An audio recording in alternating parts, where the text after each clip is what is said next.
She was not the kind of girl people noticed for her beauty or her grace. In fact, most days she felt like her own shadow, awkward, stumbling, always out of step with the world around her. The children in town laughed when she passed, whispering jokes about her clumsy hands and the way her skirts always seemed dusty from falling. Even the older folks, who should have known better, shook their heads and muttered that she was destined for nothing but a life spent among the hogs. And in a way, they were right. She spent her mornings and evenings knee-deep in the hog pen, shoveling, feeding, scrubbing, while the stench clung to her like a second skin. But what they didn't see, what no one cared enough to look for, was the quiet strength in her. They never noticed the way she rose before the sun, working harder than most men, or the way her laughter, though rare, carried a warmth that could soften the hardest heart. To them, she was simply the hog girl. To her, it was survival. Survival had a smell, a weight, and a cost. Every time she stumbled, the jeers cut deeper. "Watch your step," they would holler. "Don't trip on your own feet again." Their cruel laughter followed her like a pack of hounds. The more they mocked, the more she tucked her chin and bore it, until she almost believed she deserved to live her days in the shadows, almost. One evening, when the sky was burning with streaks of orange and violet, she lingered by the pen longer than usual. Her chores were done, but something about the quiet after the animals settled gave her a strange comfort. It was then she felt that prickling sense that she was being watched. She turned quickly, expecting another sneering face ready with a cruel word. But what she saw stopped her breath. At the edge of the field stood a man, tall and still, with the kind of presence that commanded silence. His dark hair caught the last of the fading light, and his eyes, sharp, steady, unreadable, left her. He was Apache, she realized, from the beaded patterns at his belt and the feathers tied carefully at his shoulder. In town, whispers about the Apache were always painted in fear and suspicion, but there was no menace in the way he watched her. Instead, it felt as if he saw something no one else ever cared to notice. She fumbled, brushing dirt from her skirt, embarrassed by the smell of hogs and the sweat on her brow. "What do you want?" she asked, her voice breaking a little. He didn't answer right away. He only stepped closer, slow, deliberate, his boots crunching softly on the dry ground. For a moment, she wondered if he might laugh too, if he would. See her as everyone else did, as the clumsy girl not worth a second glance. But his expression held no mockery. It was calm, searching, almost as if he was measuring her against something only he understood. "You work hard," he said finally, his voice low and even, "harder than most." The words startled her more than if he'd shouted. No one had ever noticed her work before, not like that. She felt her throat tighten, but she forced herself to hold his gaze. "It doesn't matter," she whispered. "No one cares." He tilted his head slightly as if considering her words, then answered with quiet certainty. "I care." The world seemed to pause. The sounds of the hogs, the chirping crickets, even the breezle of it faded under the weight of those two words. She searched his face, looking for the hidden jest, the smirk that would prove he was no different than the others. But there was none. Only truth, plain and steady. That night, lying on her cot in the dim light of her small room, she couldn't shake his voice from her mind. Why would he care? Why would a man like him, strong and respected among his people, notice a girl like her, a girl covered in dust, clumsy, unwanted? The thought twisted something inside her, something she had long buried under layers of shame. The next day, when she returned to her chores, he was there again. Not close, not interfering, just watching from a distance like a sentinel. The townsfolk noticed too, their gossips sharper than knives. They whispered about why an Apache man would waste his time looking toward the hog pen. Some muttered threats, others laughed cruelly, saying he would soon learn what a fool he was. Yet he kept coming back, and she, though still unsure, began to feel the stirrings of something she had never known before: hope. Perhaps he saw in her what no one else dared to see. Perhaps there was more to her story than the dirt under her nails and the clumsiness of her steps. Still, doubt gnawed at her. Could she trust what his eyes told her when every other face had only offered scorn? What would happen if she let herself believe she was worth more than the hog pen, more than the cruel laughter of the town? One evening, as the sun sank low and painted the sky in fire, he finally stepped closer than ever before. His hand brushed the wooden fence, and his gaze locked with hers in a way that made her heart race. She wanted to ask him why he kept watching, why he bothered to see her when no one else would. But before she could form the words, a shout rang out across the field. It was the boys from town, the same ones who never missed a chance to mock her. They jeered, throwing stones at the fence, laughing louder than ever now that they saw her standing near the Apache. Their cruelty was sharper than before. Their insults aimed not just at her, but at him too. She froze, torn between fear and shame, between the life she had always known and the possibility of something more. But the man did not flinch. He stood tall, his eyes steady, his presence a wall between her and the cruel world. But she knew this moment would change everything, either for her salvation or her ruin. And as the shouts grew louder and the air grew heavy with tension, she realized that the choice might not be hers to make, because sometimes when the world mocks the weak, it takes just one person to see the truth, and that one person can change everything. But what would he do now? Would he walk away, leaving her to the laughter, or would he step into the fire with her? The answer hung in the air, waiting as the sun slipped below the horizon. The stones rattled against the fence, small clinks that carried far in the evening stillness. Their laughter echoed harshly across the field, every shout digging into her like a blade. She lowered her head, her cheeks burning, shame crawling across her skin the way it always did. For as long as she could remember, she had been the easy target, the one to mock, the one to push down. And every time, she bore it in silence. But now, she wasn't alone. The Apache man didn't move at first. His stillness was striking, like a mountain holding its ground against a storm. His eyes swept over the boys who jeered, sharp and steady, but he did not speak. The tension thickened, and she wondered if he would finally turn his back, as others had always done, leaving her to stand in the cruel glow of ridicule. But he didn't. His silence itself became a shield, and though the boys laughed louder, their voices cracked with unease under his gaze. She wanted to ask him why he stayed, why he lingered by her hog pen night after night, why his eyes softened when they fell on her, as if he saw something more than the dust, the clumsiness, the stench of her chores. But words stuck in her throat, trapped by years of swallowing. Her voice that night when she lay awake in the thin darkness of her small room, she thought back to the way he had looked at her. There had been no pity in his eyes, no amusement, no disgust.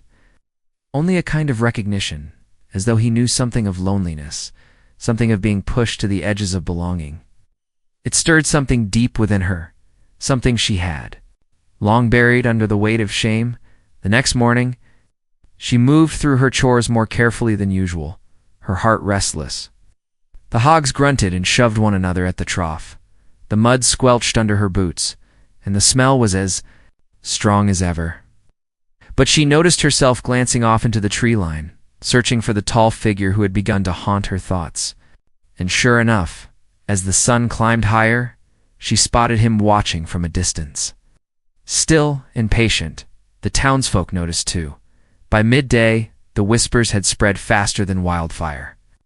They spoke in harsh tones, muttering about how dangerous it was to allow an Apache to linger so near, how foolish she was for even letting him stand close. Some laughed, saying he would learn quickly enough that she was no prize worth taking. Others lowered their voices, their suspicion carrying darker weight. But the girl, though fear churned in her belly, could not deny the strange comfort his presence brought. For the first time in her life, she felt seen, not for her stumbles, not for the dirt under her fingernails, but for something deeper. Something she didn't even understand herself. As days turned to weeks, the rhythm became almost steady. He appeared at the edge of her world, sometimes closer, sometimes farther, but always watching, always present. He rarely spoke, but when he did, his words stayed with her. Simple words, but steady, unshaken. He asked about her work, about the hogs, about the way she carried water across the fields. He noticed details no one else ever cared about: the small scar on her wrist from a broken bucket, the calluses on her hands, the way her shoulders drooped when the weight of the world pressed too heavy. One evening, as they stood by the fence, he spoke more than before. His voice was low, like a river moving through stone. He told her about his people, how they valued strength, not by smoothness of step, but by endurance, by courage, by the way one carried burdens without breaking. He said that clumsy feet did not mean a clumsy heart, that words of mockery did not shape a soul unless one let them. She listened, her chest tight, her throat aching with the weight of emotions she had long hidden. For years, she had believed the townsfolk's cruel words, had let their laughter paint her reflection, until she saw nothing but failure. But here was a man who saw something different. Though she could not fully grasp why, his words made her feel less small. Still, doubt shadowed her steps. Why her? Why would he bother with a girl who had nothing to offer but calloused hands, and a name spoken with disdain? She had no beauty, no grace, no riches. She was tied to mud and hogs, to a life no one else would want. And yet he stayed. The tension in the town grew sharper with every passing day. The boys who once mocked her alone now hurled their insults at him too, daring him to step closer. The older men muttered warnings, saying trouble would come if an Apache kept circling their fields. Women clucked their tongues, shaking their heads at what they called a foolish girl's dangerous foolishness, and she felt caught in the middle, torn between the comfort of his steady presence and the storm building around her. The cruel voices grew louder, the whispers darker, until she feared what might come next. Yet every evening, when the sun dipped low and shadows stretched long, she still found herself drawn to the fence, waiting. One night, as the moon climbed high, she heard movement outside her window. Her heart thudded as she crept to the edge and peeked out. There he was again, his figure half-bathed in silver light. But this time, he wasn't alone. Shapes moved beyond him, faint in the distance, watchful. Eyes, restless whispers.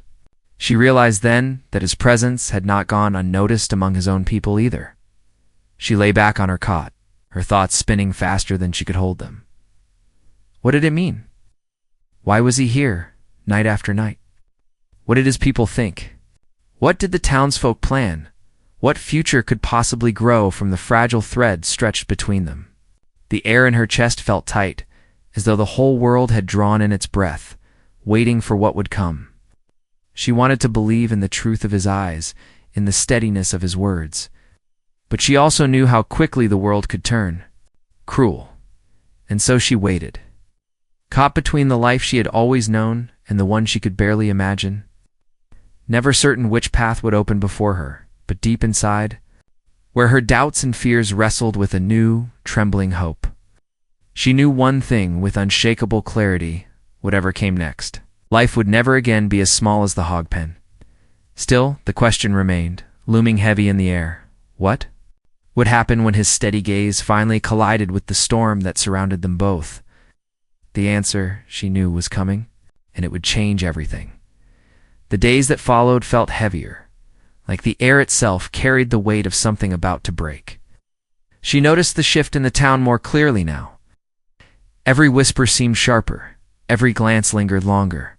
The people who had once laughed at her with careless cruelty now spoke in hushed tones, watching not only her, but also the shadows at the edge of the fields where the Apache man appeared. The laughter that once cut her down was changing into something else: fear, suspicion, even anger. She tried to keep her head low, to do her work as she always had. But it was impossible to ignore the tension that clung to her like the mud on her boots. The boys who used to mock her clumsiness no longer bothered with small jokes.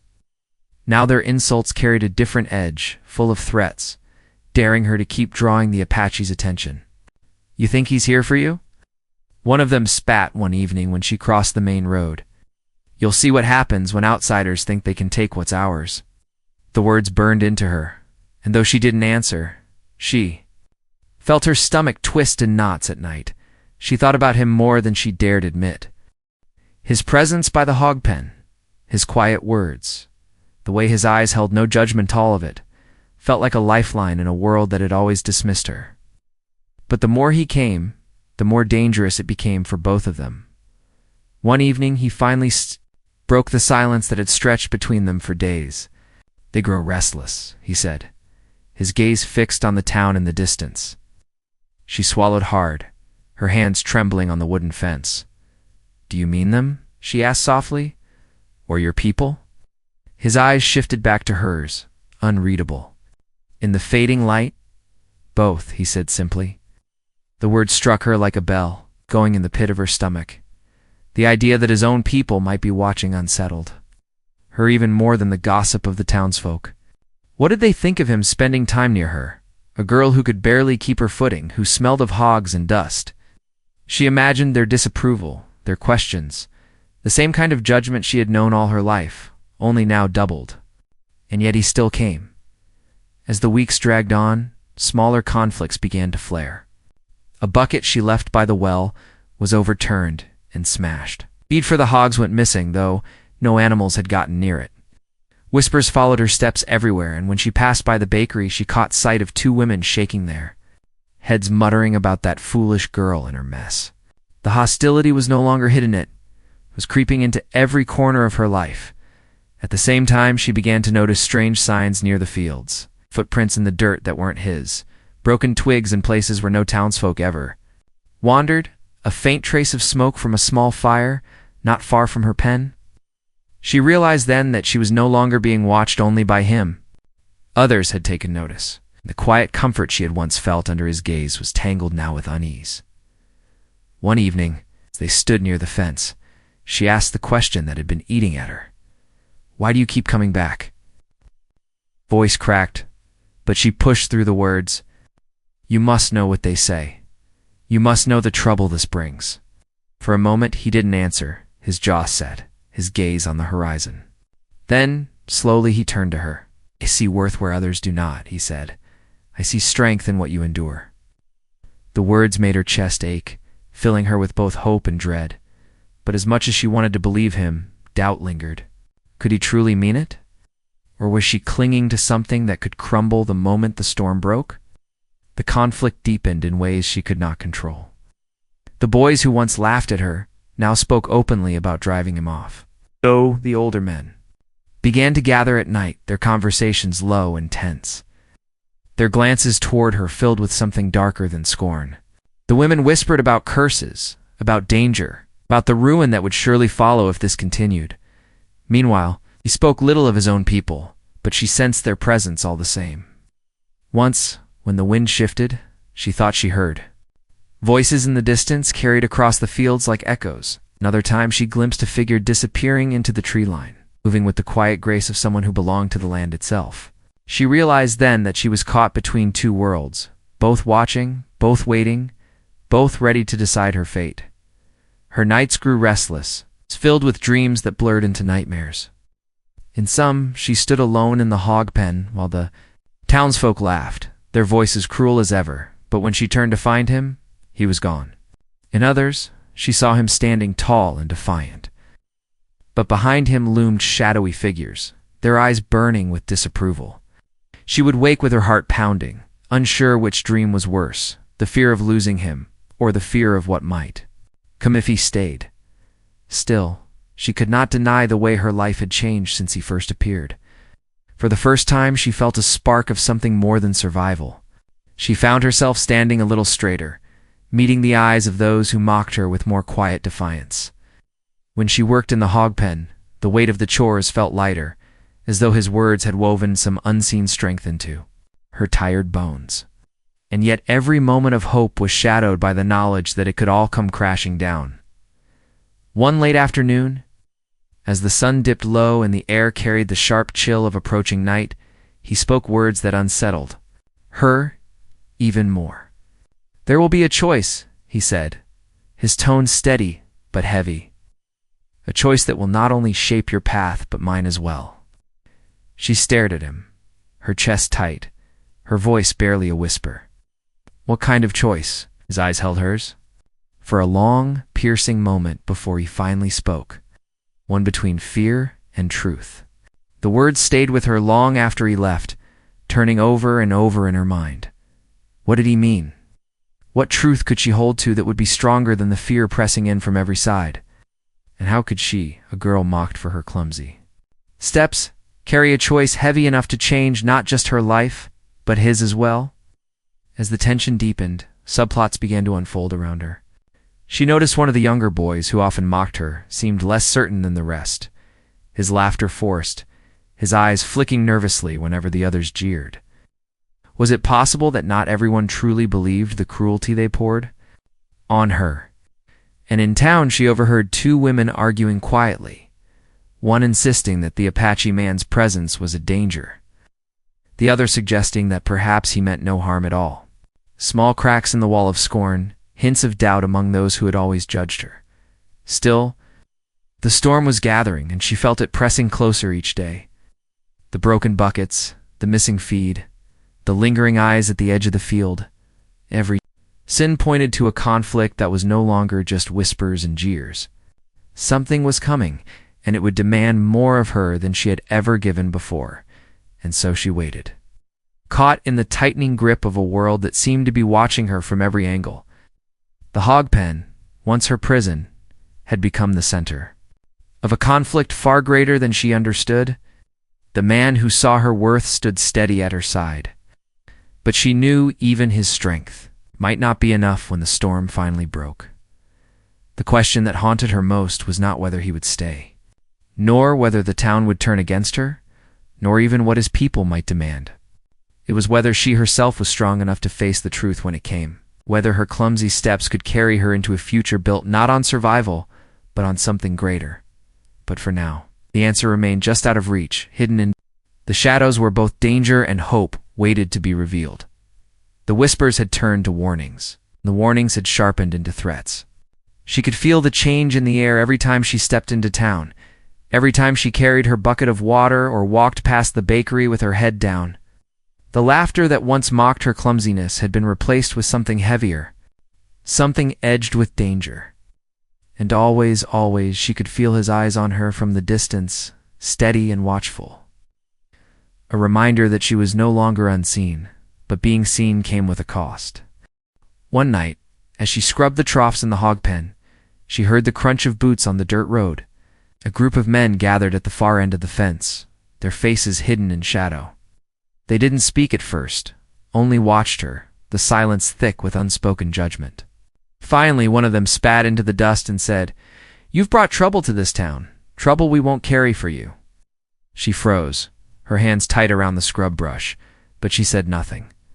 They left without another word, their footsteps fading into the night, but their warning clung to her like smoke. When she told him the next evening, he didn't seem surprised. He leaned against the fence, his arms crossed, his gaze calm. "They fear what they don't understand," he said. But she shook her head, fear pressing against her ribs. "It's more than fear," she whispered. "They'll act on it, they'll come for you. Maybe for me too." His eyes softened, and for the first time, she saw the faintest flicker of uncertainty in them. "Perhaps," he admitted, "but fear cannot erase truth." His words should have comforted her, but instead they deepened the weight in her chest. Days bled into nights, and the tension thickened with every passing hour. She noticed changes even among the hogs. They were restless, uneasy, as if they too could sense the storm building. When she tried to sleep, her dreams were filled with fire and shouting, with faces twisted in anger and his steady figure standing alone against the tide. She would wake with her throat tight, her heart hammering, and the question always pounding in her mind, how long before the breaking point came? The townsfolk were not the only ones shifting. She began to see signs of his people more clearly. Now one morning, as she carried a bucket to the well, she spotted two figures standing at the edge of the woods. They didn't move, didn't speak, only watched her in silence. When she blinked, they were gone. Another time, she found a small carved token placed neatly on the fence, post-shaped like a bird in flight, smoothed by careful hands. She turned it over and over in her palms, wondering if it was a warning, a blessing, or both. It was becoming clear she was no longer simply the girl with the hog pen. She was the center of something larger, something neither she nor he had intended. Subplots began to weave their way into the growing conflict. The younger boy who once mocked her, the loudest, now seemed torn. She caught him watching her with a strange expression, one day part guilt, part worry. When the others laughed, his voice faltered, and once, when they threw stones near the hog pen, he didn't join them. It gave her the faintest spark of hope that not everyone was swallowed by cruelty, but it also deepened the mystery. Boy could doubt how many others in the town were questioning quietly, trapped between fear and conscience. On the other side, she began to hear whispers about him too. A woman passing near the well muttered that the Apache man was not alone, that more had been seen near the ridges, watching, waiting. Some claimed it was a scouting party. Others whispered of a gathering, a council deciding what to do about him. None of it eased her heart. One evening, the tension snapped sharper than before. The boys returned, this time bolder, carrying torches, though the sun had not yet fully set. They stopped at the edge of the pen, their flames casting wild shadows across the fence. "Go back where you belong," one of them shouted toward the tree line. She knew they meant him, even though he had not yet appeared. She stood frozen, clutching the wooden rail, her pulse pounding. When he finally stepped from the shadows, tall and unshaken, the boys faltered for only a moment before laughing louder, trying to mask their unease. The torches flickered in the dusk, and the smell of smoke filled her nose. She feared that one. Wrong move, one spark, and everything around her, the pen, the hogs, her fragile world would ignite. He stood steady, his gaze fixed on them, and though he didn't raise his voice, his silence was louder than their gears. At last they retreated, their laughter thin and forced. But she knew this was only the beginning. That night, when the moon hung low in silver, she found him waiting by the fence. His face was harder than she had ever seen it, his words measured. "The choice comes soon," he said, "yours and mine. And once made, it cannot be undone." She wanted to ask what choice, what path, what future, but her throat closed around the words. She knew that whatever it was, it would not be simple, it would not be safe. Her life began to feel like a rope pulled from both ends. The town pressed harder, their hostility growing sharper with every day he appeared. His people lingered in the distance, their presence a silent weight she could not decipher. And between it all stood her clumsy, mocked, yet suddenly caught at the heart of something that felt larger than herself. The climax drew closer with each sunset. She could feel it in the way the boys carried their torches, in the way the women whispered at the well, in the way the men gathered at the tavern with grim faces. She could feel it too, in the way his gaze lingered longer, heavier, as though he was preparing for something he knew she might not be ready to face. The hog pen, once a place of simple survival, had become a stage.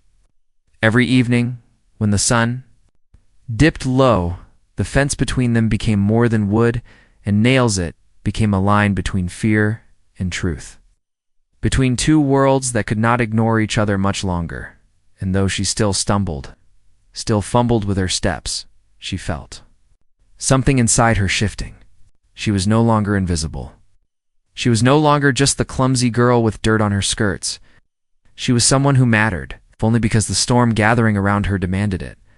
The question now was not if the storm would break, but when it did, whose strength would hold, and whose world would shatter. The night before everything changed, she lay awake, staring at the dark ceiling of her small room, listening to the restless grunts of the hogs outside. In the distance, faint but clear, she thought she heard voices to groups, carrying on the wind from opposite sides. One was the sharp murmur of townsfolk, the other the low hum of the Apache. Both grew louder in her mind until it seemed they would collide above her roof. Her heart pounded with a single truth.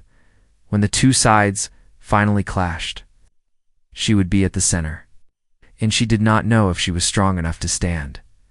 The sun would rise soon, and with it, the moment she had been dreading and anticipating in equal measure. The morning of the breaking point arrived quiet, but the silence itself felt heavy, as though the world was holding its breath. She rose early, her body tense, every sound sharper than usual, the scrape of the bucket on the well stones, the grunt of the hogs, the creak of the wooden fence. The sky above was pale, stretched thin with clouds, and she knew deep in her bones that nothing would be the same after this day. By mid-afternoon the town had gathered, men and women standing, in clusters along the dirt road that curved toward her hog pen.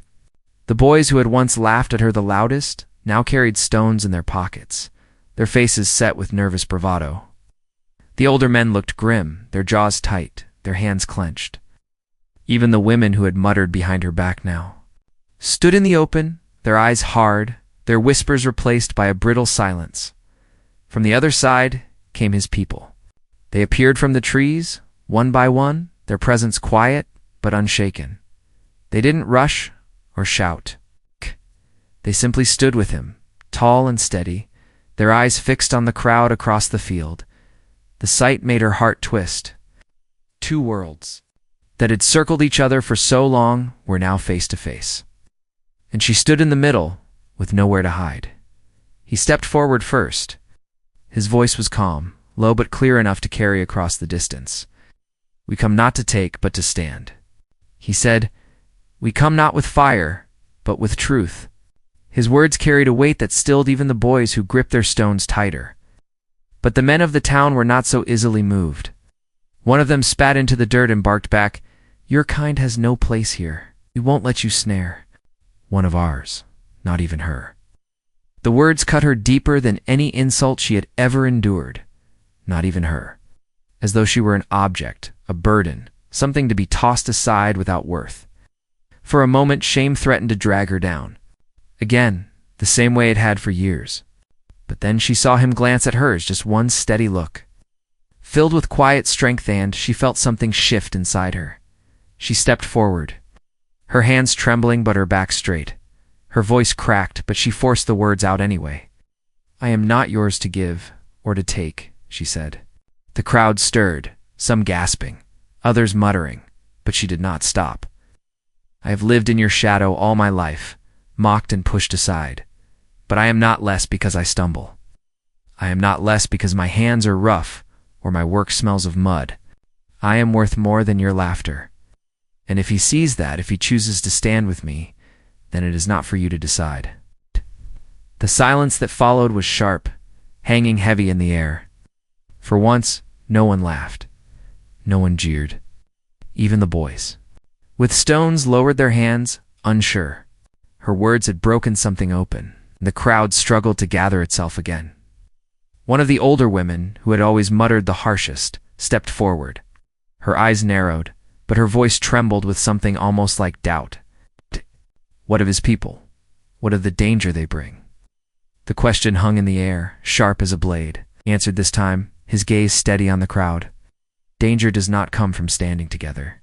Danger comes from fear. We are not here to strike, but to watch, to see if truth can live here. If it cannot, then it is not we who have brought the danger." The younger boy, the one whose laughter had always sounded force, shifted uncomfortably. Then in a voice barely above a whisper he said, "Maybe she's right. Maybe we've been wrong." The older men snapped their heads toward him, anger flashing, but the words were out now, and they carried weight. Others in the crowd shifted, uncertain, their certainty cracking just enough to let doubt in. The standoff stretched long into the evening, sun sinking low, painting the field in gold and shadow, and in that space, something changed. No resolution came with shouts or blows, but with silence. With the uneasy realization that perhaps the old ways of scorn and fear no longer held the same strength, when at last the townsfolk turned away. Their faces still hard, but their steps retreating, she felt her knees weaken. The Apache stayed a while longer, silent and steady, before fading back toward the trees. She knew this was not an ending carved in stone. It was fragile, delicate, uncertain, but it was more than she had ever had before. In the days that followed, the air remained tense, but different. The men no longer gathered at night with the same fire in their eyes. The boys who had carried stones kept their distance. The whispers Of the women softened, though suspicions still lingered. She was not embraced, not welcomed with open arms, but neither was she invisible anymore. And that, in its own quiet way, was a beginning. He continued to appear at the fence, though not as often. Sometimes alone, sometimes with another from his people. Their words were still few, but their presence spoke louder than any speech. Each time he came, she felt her heart steadier, her steps less uncertain. The younger boy who had spoken up that night began to nod at her in passing. Once he even carried a bucket to her when he saw her struggling at the well. It was a small act, but it felt like a crack in the wall, a sign that change could grow slowly. Like roots under hard soil, the carved token of the bird remained on her windowsill. She often turned it in her hands, thinking of all it meant: freedom, endurance, flight. It reminded her of what he had once said, that strength was not measured by smooth steps, but by how one carried burdens without breaking. She found herself repeating those words when doubt returned, and they steadied her every time. In time, she came to see that her worth had never depended on the town's laughter or on their scorn.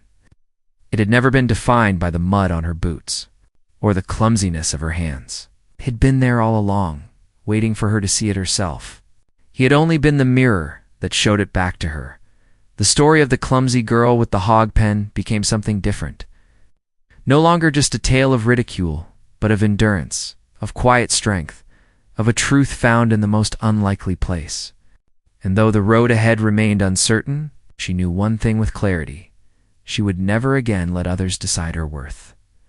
The town would continue to wrestle with its fears. His people would continue to watch, and she would continue to stand in the middle, carrying both the weight and the light of her choice. And if others someday remembered her name, it would not be with laughter, but with the quiet respect earned by someone who faced scorn and still chose to stand.